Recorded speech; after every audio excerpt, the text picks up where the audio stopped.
Well, it is in the books now. President Obama has wrapped up his final State of the Union address, and tonight he urged Americans to believe in change, the promise that first carried him into the White House. Here is a look at some of the key moments. I will keep pushing for progress on the work that I believe still needs to be done. Fixing a broken immigration system.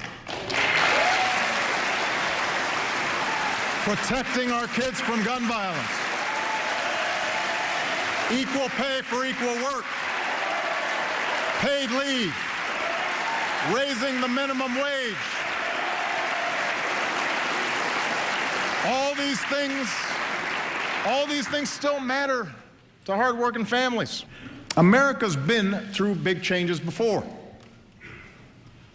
Wars and depression, the influx of new immigrants, workers fighting for a fair deal, movements to expand civil rights. Each time, there have been those who told us to fear the future, who claimed we could slam the brakes on change, who promised to restore past glory if we just got some group or idea that was threatening America under control. And each time we overcame those fears. If this Congress is serious about winning this war and wants to send a message to our troops and the world, authorize the use of military force against ISIL. Take a vote.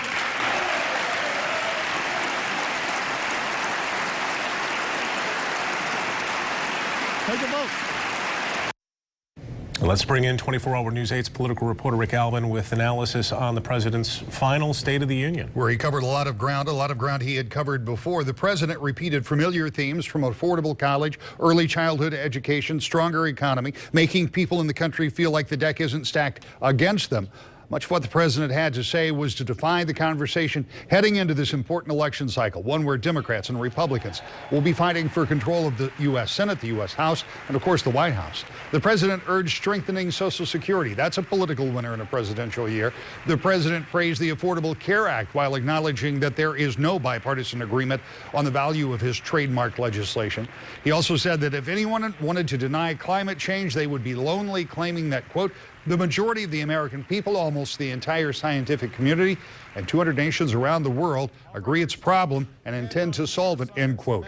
He lauded attempts to increase renewable energy in the nation and blamed Wall Street for the financial crisis that faced his administration as he came into office. He also praised the United States as the most powerful nation and a leader around the world. He also said that the most important item is to keep Americans safe and root out terrorist threats.